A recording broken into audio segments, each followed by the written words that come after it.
그럼 레위기 23장 21절부터 25절 합독하시겠습니다. 이날에 너희는 너희 중에 성회를 공포하고 어떤 노동도 하지 말지니 이는 너희가 그 거주하는 각처에서 대대로 지킬 영원한 규례니라.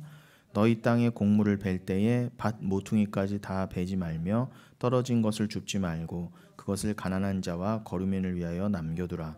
나는 너희의 하나님 여호와이니라.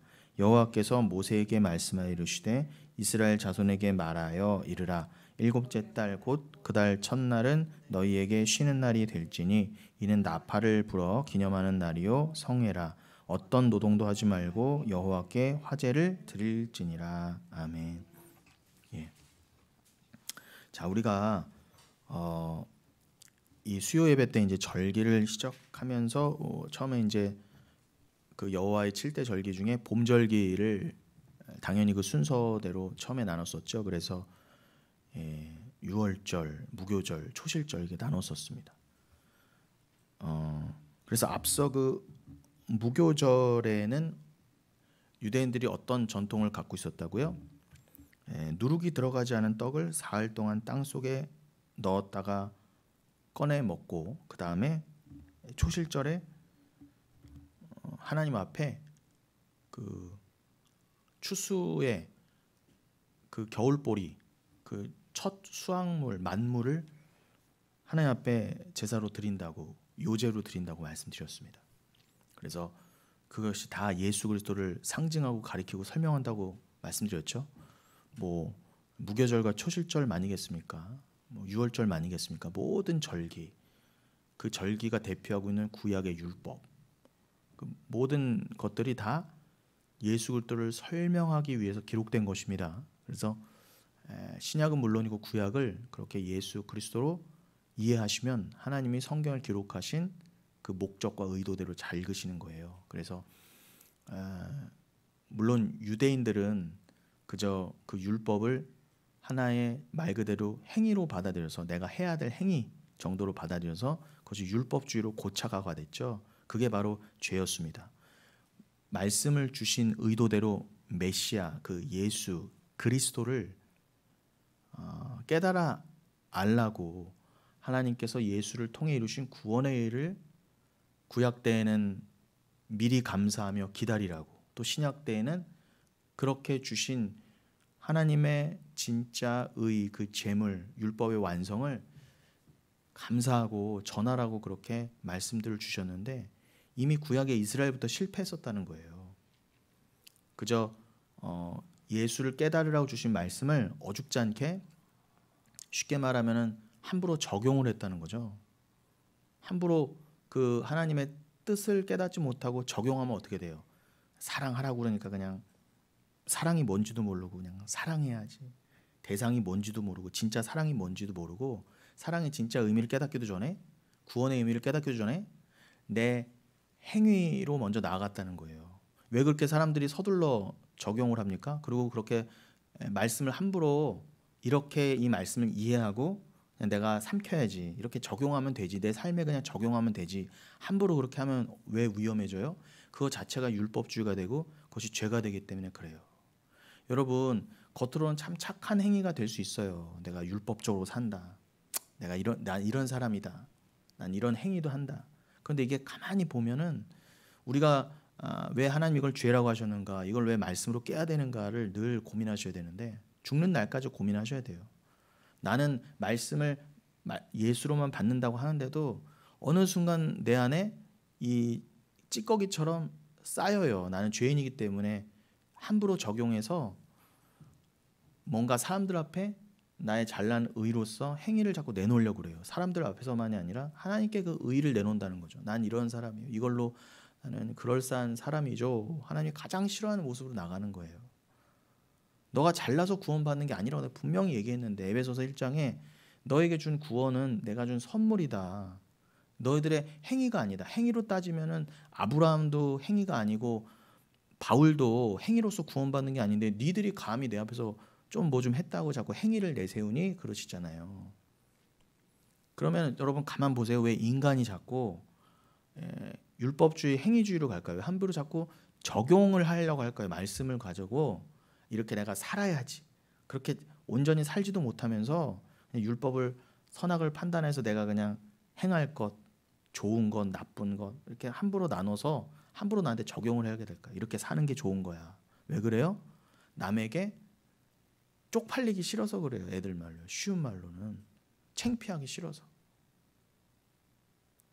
나는 그런 하나님 앞에 드러나야 될 죄인된 모습, 그냥 하나님 앞에 구원이 반드시 필요한 자로서, 은혜가 필요한 자로서 마치 수로보니 교연이 마저 나는 개예요 라고 그렇게 나아가야 되거든요. 그러니까 자기를 짐승만도 못한 자 하나님 앞에, 하나님은 나를 영을 주셔서 건지시지 않으면 나는 그냥 이 땅을 그냥 짐승처럼 살다가 지옥 갈 수밖에 없는 짐승보다 못한 존재다라는 것을 모르면, 그렇게 나를 자기 부인하지 않으면, 나는 이 땅에 짐승처럼 살면서 이 땅을 위해 나만을 위해 살던 우상 숭배자, 그걸 행악자들 개라고 그랬잖아요. 나는 개 같은 존재였는데 내가 이게 죄였구나, 이렇게 사는 게, 하나님을 믿는다고 하면서도 열심히 나를 위해 사는 게 죄였구나를 안 자는, 그가 바로 구원의 대상자라는 거예요.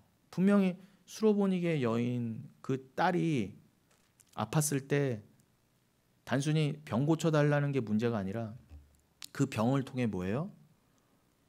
진짜 믿음이 무엇이고, 이 단순히 병을 고치는 게 문제가 아니라 이 믿음을 통해서 내가 구원받는 게 진짜 죽을 질병, 진짜 질병이요. 내가 영원토록 죽을 수밖에 없었던 그 질병에서 구원함을 얻는 게 진짜 병 고침이라고 하는 것의 뜻이지, 단순히 내가 좀 내 자식이 병이 좀 낫고 내가 좀 무슨 암에서 좀 낫고 하는 게 그냥 단순히 치유, 그게 예수 믿는 목적이 아니구나를 알게 되는 거예요.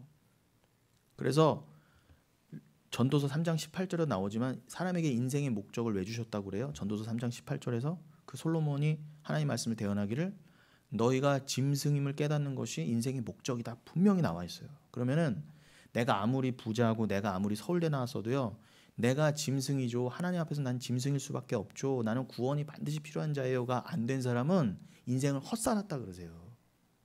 인생의 목적대로, 하나님이 정해주신 목적대로 못 살았으니까. 근데 태반이 그렇게 산다는 거예요. 그리고 교회에서조차 어떻게 해요? 내가 짐승이어서 나는 부스러기 은혜라도, 하나님의 주인의 상에서 떨어지는 부스러기라도 먹어야지 나는 천국 갈 수 있는 자이죠를 모르는 자들이 교회에 드글드글 가득하면서 그걸 못 깨달은 채 뭐 교회를 아무리 오래 다녔다 해도 하나님은 전혀 그들을 긍휼히 여기시지 않는다는 거예요. 그들은 유기된 자들이라는 거예요. 그러니 여러분, 하나님 앞에 구원받을 자는 누구라고요? 만세전에 택하여 구원받기로 작정된 자는 반드시 하나님 앞에 깨지게 돼 있어요. 나는 이것밖에 안 되는 자예요. 그런데 이게 안 된 자들은 어떻게 해요?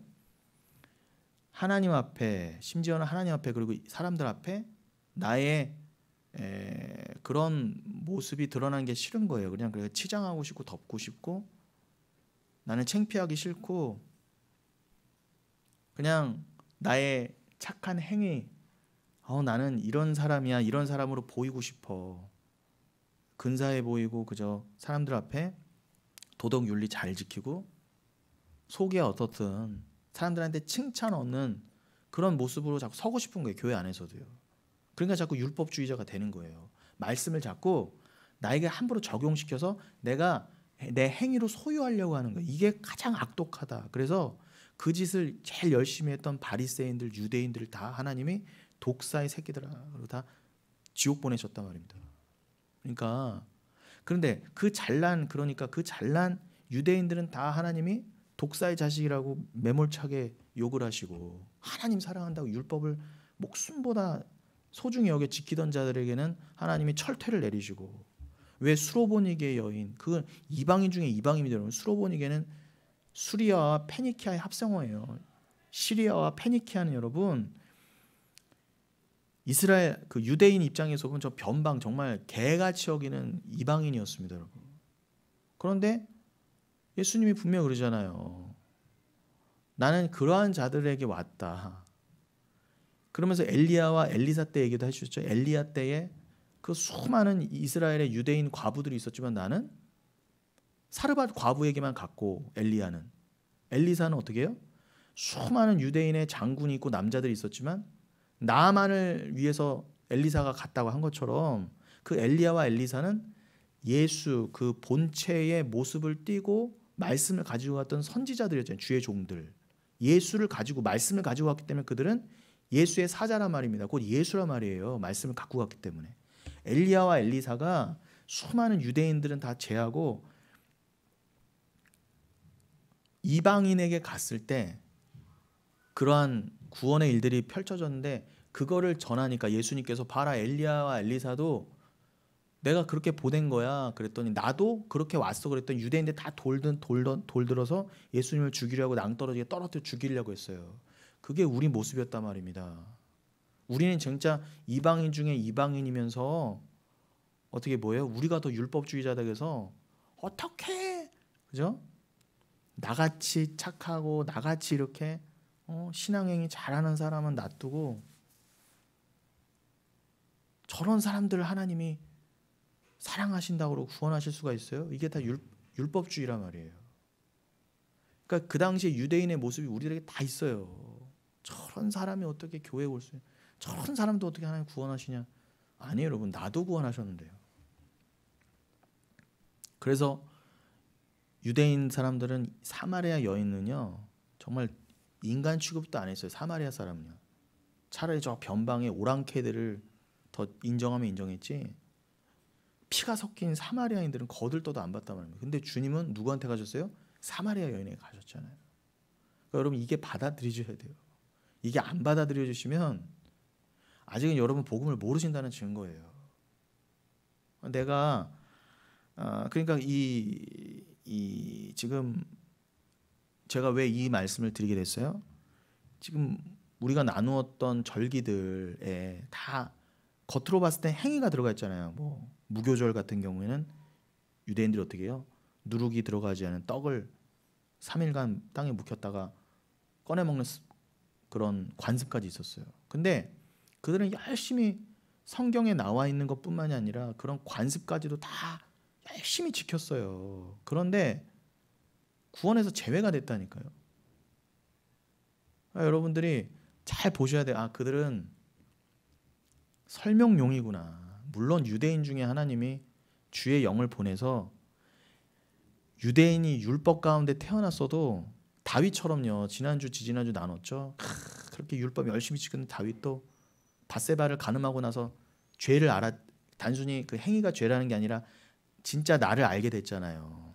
하나님이 원하시는 제사는 내 잘난 뭘 드렸다, 동물 제사를 열심히 드렸다, 율법을 잘 지켰다가 아니라 하나님이 진짜 원하시는 제사는 그것들이 가는 길은 바 진짜 제물이신 예수를 꼭 의지하는 것, 내 상한 심령을 내놓고 예수를 원하는 것, 그 믿음 자체가 하나님은 상한 제사, 그 상한 심령이 진짜 제사라고 하셨거든요. 다윗이 그걸 깨달은 거예요. 그래서 다윗은 죄 가운데 힘들고 다른 사람도 힘들겠지만 결과적으로 어떻게 합력하여 선이 이루어져? 다윗은 그게 은혜가 됐단 말이에요. 하나님이 그 참혹한 죄와 어둠의 모습을 합력하셔서 말 그대로 빛으로 바꿔내셨잖아요. 나는 이런 하나님이야. 나만이 어둠을 빛으로 만들어낼 수가 있어, 바꿔낼 수가 있어를 드러내 보이시기 위해서라도 하나님은 다윗의 인생을 사용하셔야만 했어요. 우리의 인생도 마찬가지라는 거예요.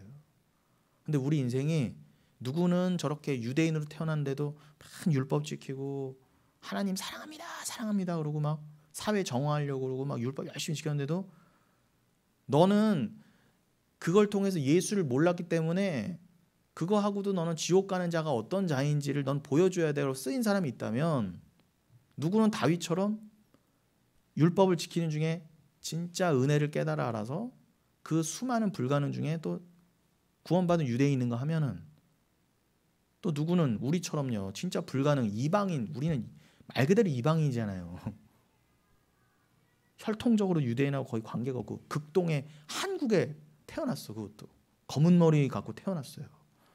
유대인들은 취급도 안 하는 자로 태어났단 말이에요. 우리 겉모습은요. 여러분 우리 잘난 게 없어요. 유대인 입장에서는요. 그 근방에 태어난 사마리아인들을 개들로 여겼다면요. 사실 유대인 입장에서는요. 우리를 뭘로 보는지 아세요? 이 검은 머리 한국인들 쪽을요. 아시아인들은요. 취급도 안 해요 사실요. 겉으로는 뭐 돈 벌려고 뭐 우리가 하도 뭐 여행 가지고 막 하니까 좀 그런 것 같지만 그들 속으로는요 인정을 안 해요 여러분. 선민이 아니라고. 자기네들만 선민이라고요. 여러분 뭐 그렇게 우리가 유대인 이스라엘 그럽니까? 그들은요 우리를 인정 안 한다니까요. 저 이방인 저거 돼지고기나 먹고 이런 이방인이라고. 우리가 뭐 유대인처럼 살려고 그래도 우리가 뭐 선지국 돼지고기 뭐 다 먹고 그러고 하는데 음식법부터 틀렸는데 유대인들이 우리를 인정하겠습니까? 그들은 지금도 코셔라고 그래갖고 음식을 다 가려 먹고 그러는데 그게 맞다는 얘기가 절대 아니라 그러니까 다 틀렸다는 거예요 여러분. 그러니까 은혜를 모르면요 다 틀린 거예요. 근데 그런 상황들을 보면서 하나님이 지금 뭘 설명하시려는가. 율법을 지켜서가 아니구나. 이들은 지금 무교절 실컷 6월절 무교절 뭐 초실절 지킨다고 하면서 뭐 누룩을 다 제한 떡도 먹어보고 실컷 먹으면 뭐합니까? 그 예수를 뜻하는지 모르고 먹으면 그건 헛된 거예요. 죄입니다. 오히려 그 행위가 죄로 쌓인다니까요. 왜 내가 이걸 첫 수확물을 왜 하나님 앞에 이렇게 흔들어 드려야 되는지도 모르고 그 초실절이 부활절을 담고 있던 건데 아무도 몰랐어요. 예수가 오셔서 그들의 눈을 띄어서 성령까지 주시기 전에는요. 근데 누군가는 구약에 살면서 이거를 율법을 지키는 모습을 보여줬어야만 했어요. 그래야 불가능임을 아니까. 인간으로서는 안 된다는 거 아니까. 여러분들이 이렇게 넓게 확장해서 하나님의 입장에서 이렇게 성경과 말씀을 보셔야 돼요. 저 유대인이니까 뭐 잘났다. 유대인들이 돈 많이 번데 유대인들은 똑똑한 애가 뭐 탈무드를 어려서부터 배워. 그게 무슨 상관이에요 도대체 구원가요. 아니 유대인들이 탈무드 열심히 지키고 애들 잘 교육시켜서 하버드대 보내고 돈 많이 번 거랑 성경에 어디 그래서 그들이 구원받았다고 어디 나와 있습니까? 근데 왜 우리는 이렇게 유대인 모르면 사족을 못 쓰는지 모르겠어요. 오늘날 교회부터 해갖고요. 아니에요 여러분. 여러분이 진짜 사랑받은 구원받은 하나님의 교회란 말입니다.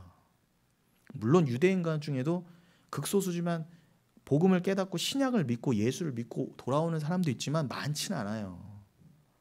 그러면 유대인들도 그렇게 안 됐던 복음인데 여러분들은 어떻게 이 극동지방의 한국 땅에 살면서도 어떻게 이 개척교회 영흥교회에 계시면서도 어떻게 구원을 받으셨느냐를 깨달으셔야죠.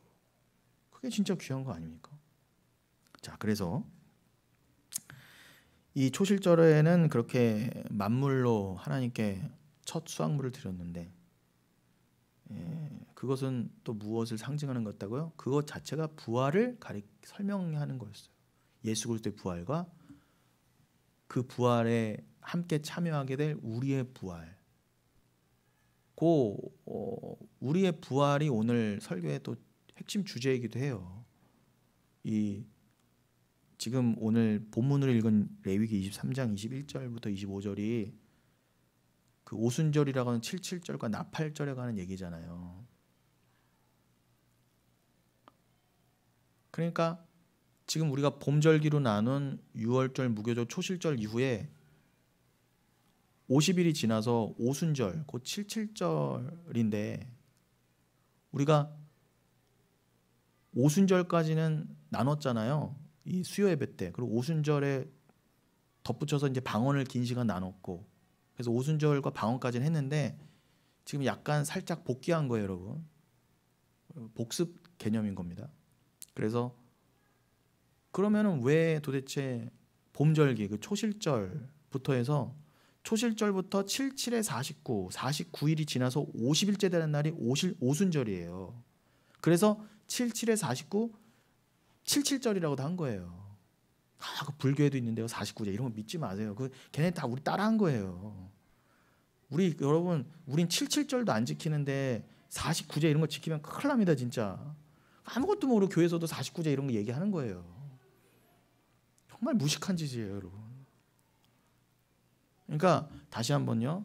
초실절부터 해서 49일, 77에 49 안식일이 7번 지나요. 그 다음에 그 다음날 50일째 되는 날이 오순절이기 때문에 그 여름절기를 오순절이라고도 하고 77절이라고 하는 거예요. 그럼 여러분 이 50일로 상징된 기간이 붕 뜨잖아요.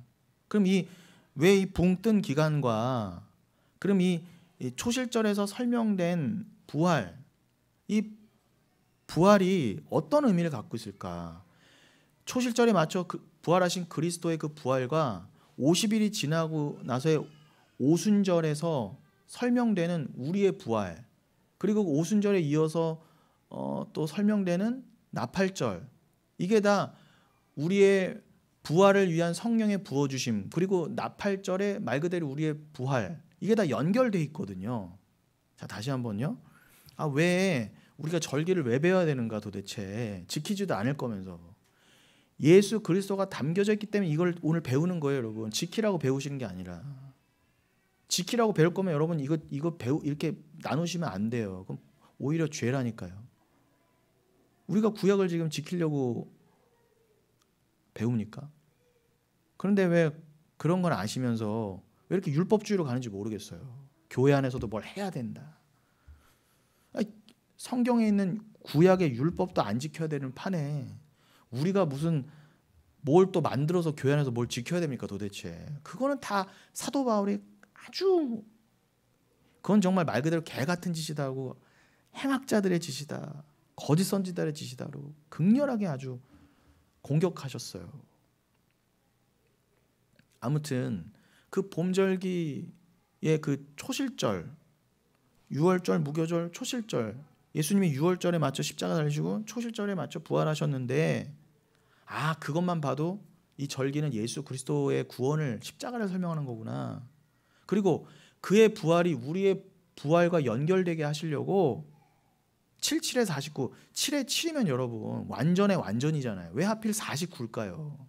7 곱하기 7은 완전의 완전이잖아요, 여러분. 7은 하나님의 숫자니까, 안식의 숫자잖아요. 7은요. 일곱째는 안식을 하셨으니까.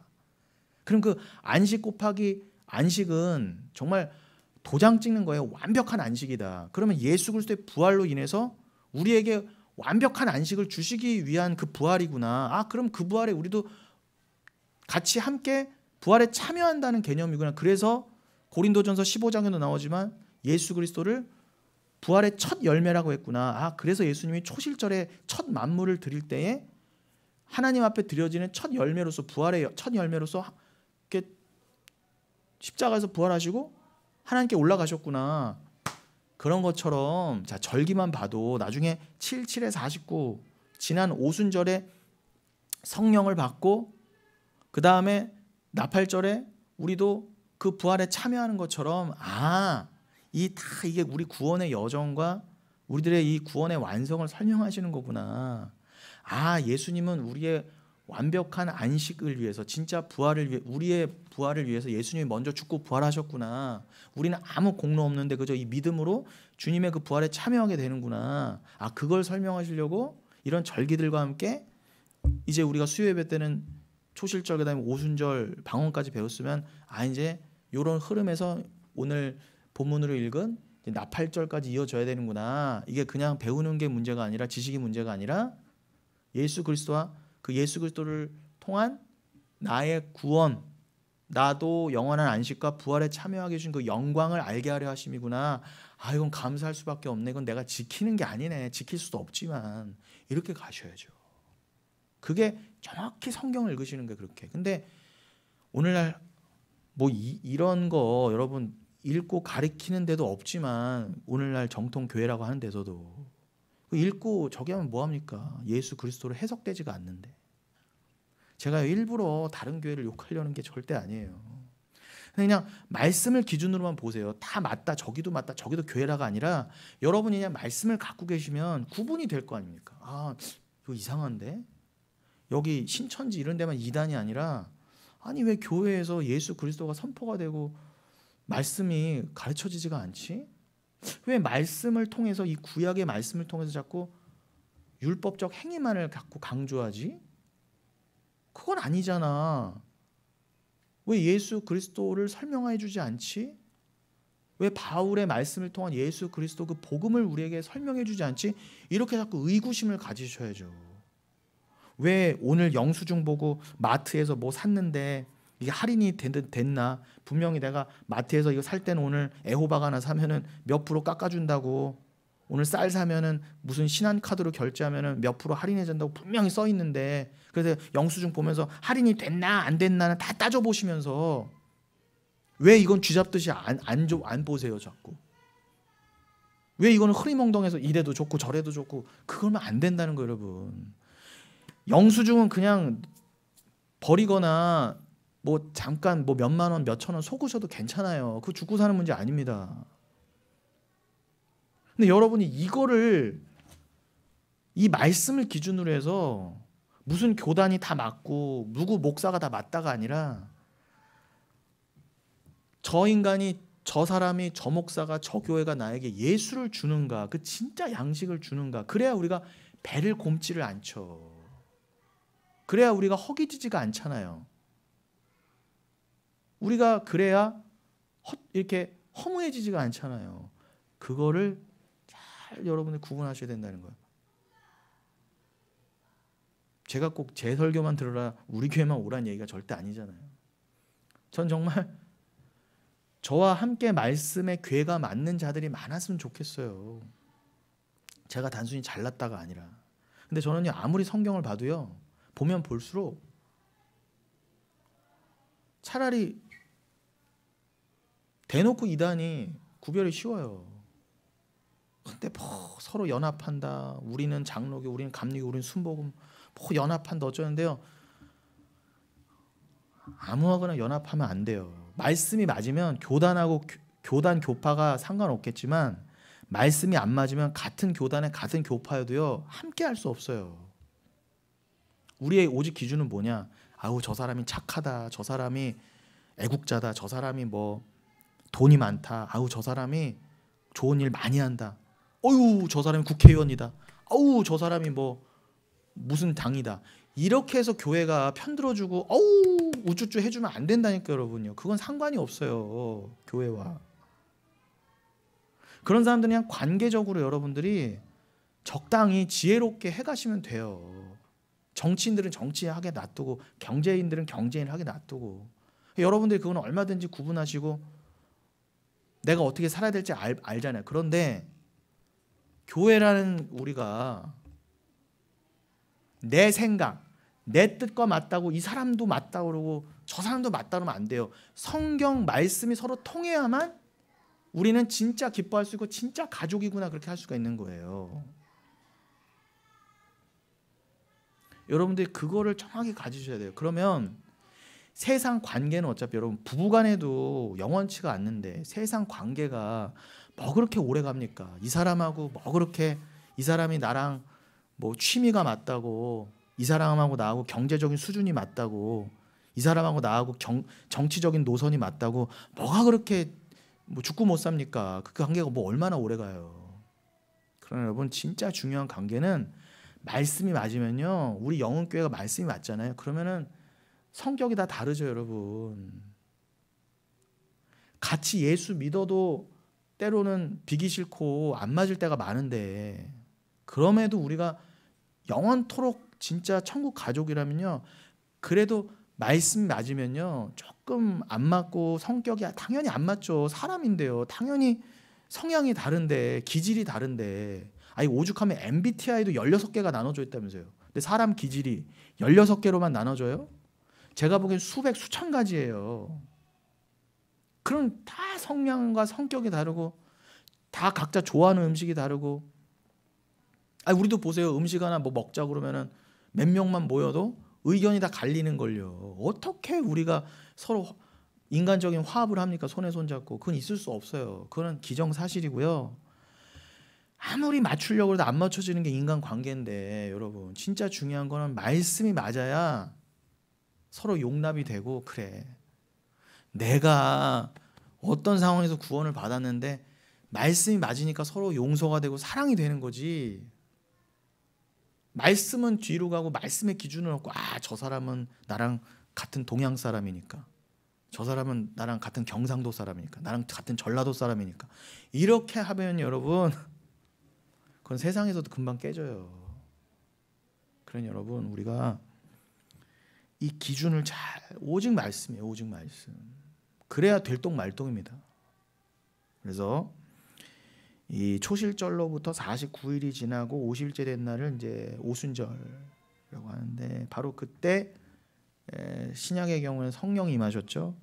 출애굽기 19장 이후로는 그 신약의 오순절 날에, 구약 같은 경우는 출애굽 후에 시내산 밑에 당도했을 때, 그때가 이제 77절로 명명된 50일째 되는 날을 시내산 밑에서 지켰잖아요. 그때 이스라엘은 시내산 밑에서 율법을 받았다고 한다면, 우리는 어떻게 해요? 신약의 오순절에 사도행전 1, 2장에서 성령을 받았잖아요. 그럼 뭐예요? 성령과 율법은 같다는 거예요. 율법이고 성령이고 성령이 율법이에요. 율법은 나쁜 거 아닙니다. 율법주의가 악한 거예요. 율법을 내가 내 행위로 소유하려는 것, 이게 죄라는 거예요. 그러나 성령을 받으면 율법의 진의를 알게 돼요. 아, 율법은 내가 지킨다는 게 아니구나. 이거는 예수가 십자가에서 다 이루신, 내가 다 이뤘다면서 예수가요. 다 이뤘다고 예수님이 분명히 도장 찍었는데, 아유 예수님 아직은 아니에요. 예수님 좀 부족한 것 같아. 십자가에서 다 이루신 게 아닌 것 같아. 그 피가 아닌 것 같아. 예수님 오셔서 율법 다 이루신 거 맞아요? 이게 심각한 모독이잖아요. 예수님 우리를 사랑하셔서 죽기까지 순종해서 그냥 탁 하고 진짜 죽으셨는데, 내가 다 이뤘다고 분명히 말씀하셨는데 내가 이것도 해야 되고 저것도 해야 되는 건 뭐예요? 아, 예수님 불완전해. 아, 예수님 내가 만족 못하겠어. 이 뜻이에요. 그럼 하나님은 예수로만 다 이루었다고 그 말씀으로만 만족한 자가 천국 백성이라 그러는데, 아유 예수님 그걸로는 안 될 것 같아. 이런 자들은 뭐예요? 백성이 아니라는 거예요. 천국 백성이 아니라는 거예요. 지옥 백성이라는 거예요. 예수 실컷 믿고도요. 그러니까 도대체 이 오순절에 주신 성령, 그리고 구약에서는 오순절에 주신 율법, 이것의 의미는 제가 지금 구구절절히 그 예수의 부활과 우리의 그 부활이 포함된 그 개념으로 제가 설명을 해드렸습니다. 그래서 그 다음에 성령이 임하고, 이제 오순절에 성령이 임하고 나서 그 다음 절기가 이제 나팔절로 연결되는 거예요. 나팔절은 이제 그들의 유대력, 종교력으로 7월이죠. 티시리월. 그러니까 우리로 치면 한 양력 10월경 돼요. 9월 10월경. 그리고 그 오순절은 우리로 치면은 한 6월경 되는 거고요. 그러니까 그 양력을 생각하지 마시고, 이렇게 유대력의 절기, 이게 여름에서 가을로 넘어가는 그 개념이구나. 오순절에서 나팔절로 넘어가는 것이. 그래서 그 오순절에 성령을 받고 나서 그들의 달력으로 티시리월 7월, 우리로 치면 양력으로 한 10월, 9월 10월경에, 우리의 양력은 접고 그들의 유대력만 따지면 티시리월 7월 첫째 날, 그 뭐죠? 말 그대로 첫날 뭐라고 하죠? 뭐라고 했죠? 우리 그 이전 교회에서도 무슨 첫날, 월삭 그런 개념이에요. 첫날에 그 7월의 첫날, 월삭의 개념이 바로 나팔절이에요, 여러분. 근데 이게 단순히 7월의 첫날 정도만이 아니라 이 7월의 월삭 첫날이 이 나팔절이요, 성경 전체적으로도 예수 그리스도의 그 기독론, 구원론의 입장에서도, 우리의 종말론적 입장에서도 아주 중요한 절기예요. 나팔절이요. 그냥 단순히 나팔 부는 날 정도가 아닙니다. 그냥 그 이스라엘의 그 그냥 나팔 부는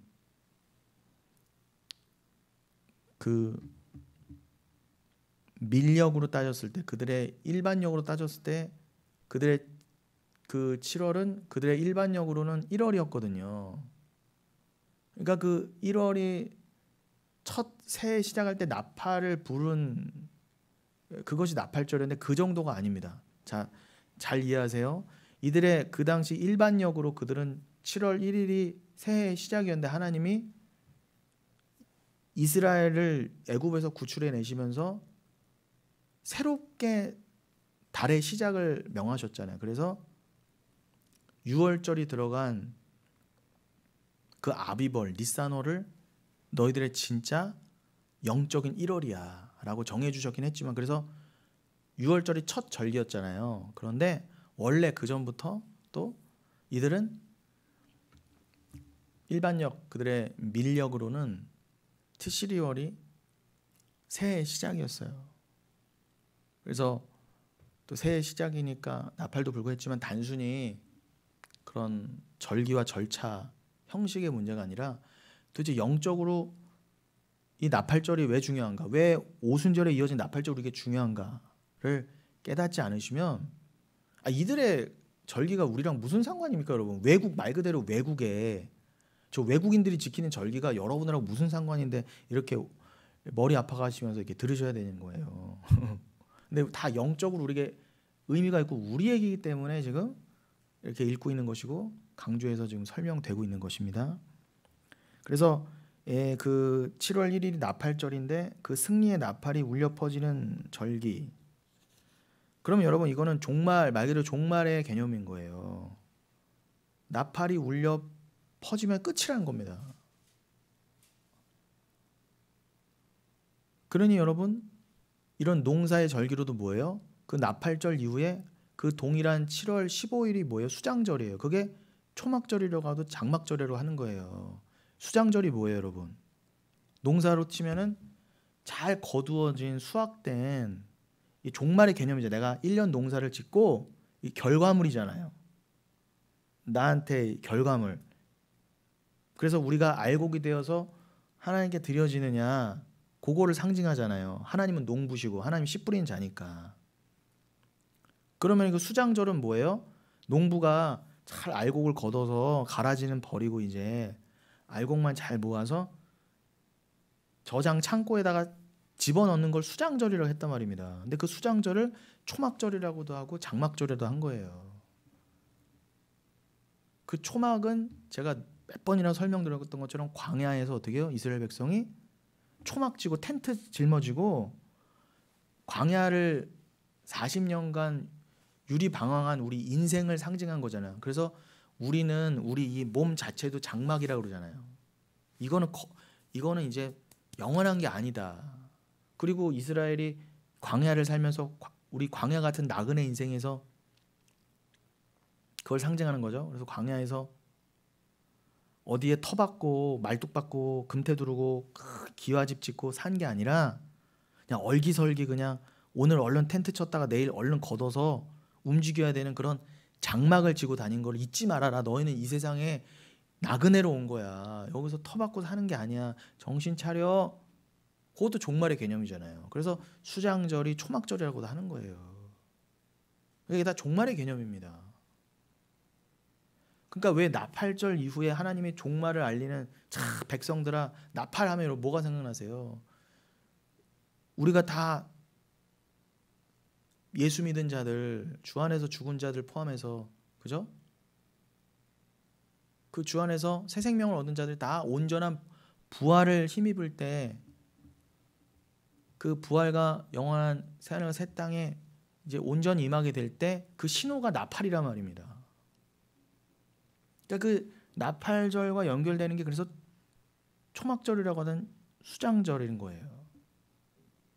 그러니까 여러분 농사가 중요한 게 아니에요. 내가 농사 지어서 많이 돈 벌어야지, 어떻게 하면 농사 잘 지어라가지고 율법이나 니들 이렇게 율법 잘 지키면 농사 대풍을 이룰 거야. 아니에요. 이 사이클을 통해서 그래 6월절부터 초막절까지 그걸 통해서 그래 하나님이 농부시지, 하나님이 처음에 창조를 이루셨으니 반드시 종말을 맺으시지, 내가 과연 그 농부의 손에 들린 알곡일 수가 있겠는가, 내가 그 어부의 손에 들린 정말 참 좋은 고기인가 물고기인가, 이게 판가름 나는 날이에요.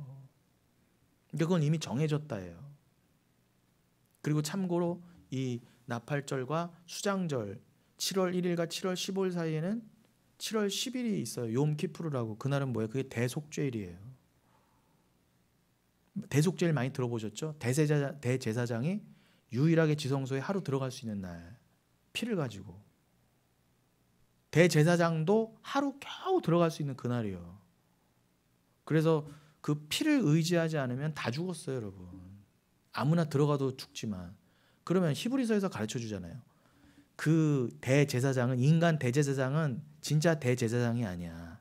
그럼 진리의 대제사장, 참 대제사장 우리의 예수 그리스도, 그가 자기 피를 가지고 하나님의 지성소, 하늘의 지성소, 천국의 지성소에 들어가셔서 자기를 드리심으로 우리의 죄를 다 사하셨다. 왜냐하면은 율법에서는 인간 대제사장이 7월 10일 욤키푸르 대속죄일 하루 들어가서 1년 동안에 자기 백성의 죄, 자기의 죄, 이 제단의 죄를 사함을 받았거든요.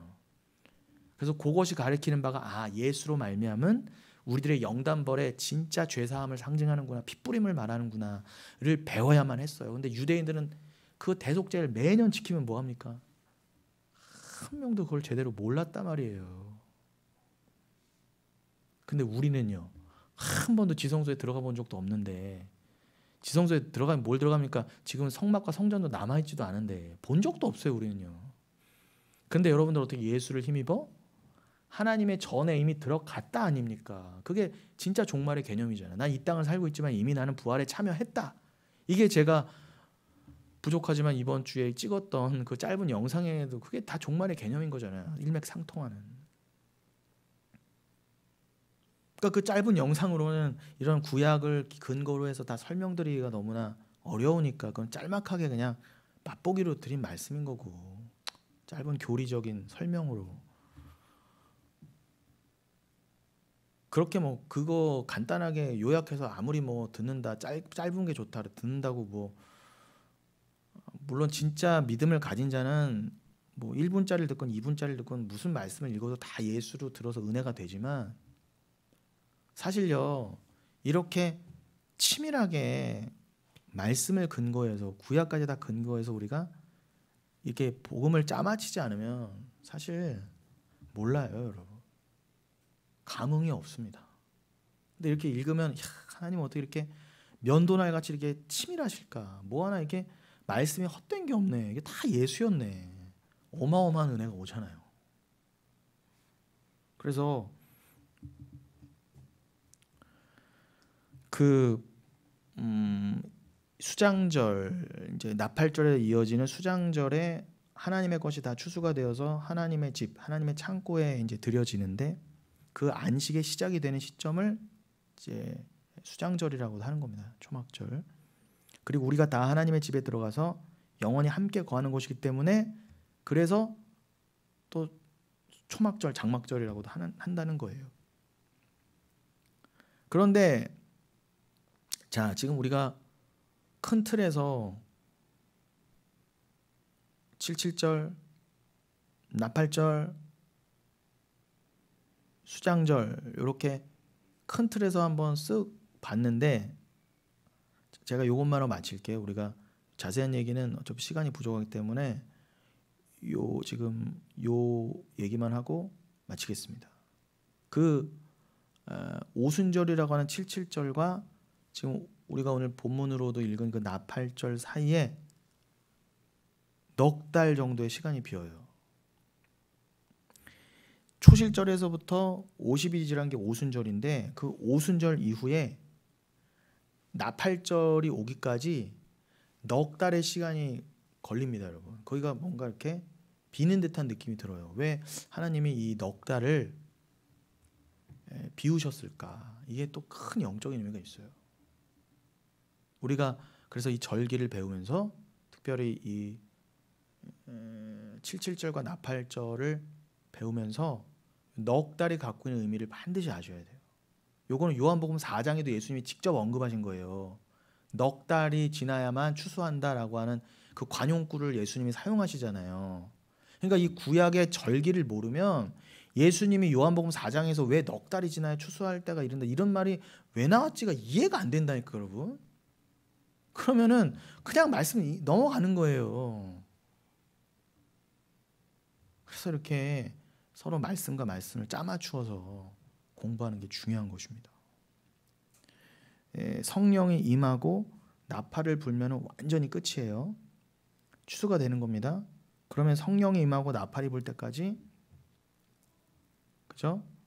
지금 우리가 2000년 전에 예수가 오셨다가 재림할 때까지의 기간을 살고 있잖아요. 그죠? 그래서 이걸 말세라고도 합니다. 정확히는 예수 그리스도가 초림해서 이 땅에 오시면서 이미 심판은 시작됐어요. 이미 이 땅은 심판 가운데 더 들어갔다입니다. 구약 때에도 너희가 종말이 있을 거야, 심판이 있을 거야 이렇게 예언을 했다면 그것을 상징하려고 이스라엘의 망함으로도 설명해 주셨잖아요. 바벨론에게 망하는 역사로도 설명을 해주셨다면 지금 뭐예요? 예수 그리스도 2000년 전에 벌써 2000년 전에 오셔서 내가 천국을 갖고 왔다. 그것은 너에게 종말이 임했다는 뜻이다. 회개하라. 심판이다 이미. 그게 벌써 2000년 전에 선포된 거라면 구약이 그렇게 예수를 통해서 성취가 됐다면 여러분 이제 우리는 예수의 재림만을 남겨놓고 있어요. 진짜 모든 절기가 다 예수를 통해 이루어지고 초막절만 남아 있어요. 예수 그리스도가 다시 오시면 초막절도 완성이 되는 거예요. 그러면 여러분 우리가 지금 말세를 정말 살고 있는데 이제는 더더욱 어떻게 해요? 십자가 안에 들어있는 자와 그렇지 못한 자들이 확연하게 구분이 되어 갈 거예요. 말씀에 의해서 다 구별이 돼 갈 겁니다. 알곡과 가라지로요.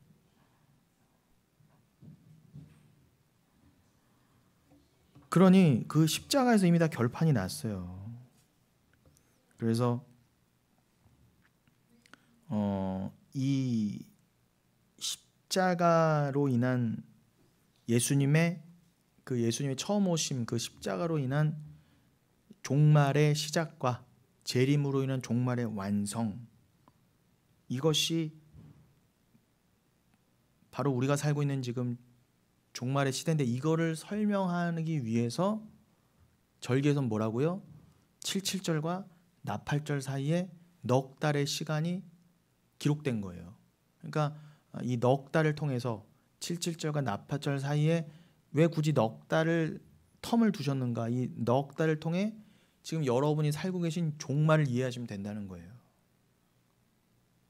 여러분의 지금 이미 심판 가운데 처한 이 세상에서 말씀만을 붙들고 믿음만을 꼭 붙들고 살면서 세상과 함께 심판으로 떨어지지 않고 구원받게 될 여러분이요. 그래서 예수님의 재림 때에 완벽하게 산 자로 부활한 자로 극명하게 드러나실 그렇게 판결나실 여러분들이 지금 이 종말의 세대를 살고 있는 걸 설명하시려고 구약의 절기엔 뭐라고요? 넉 달, 77절과 나팔절 사이 넉 달로 설명을 하셨다는 거예요. 그래서 그 자세한 설명은 이제 다음 시간에 이어서 하겠다는 것입니다. 그럼 여러분 이런 맥락을 여러분이 제가 지금 좀 어려울 수는 있어도 한 가지 맥락은 뭐예요?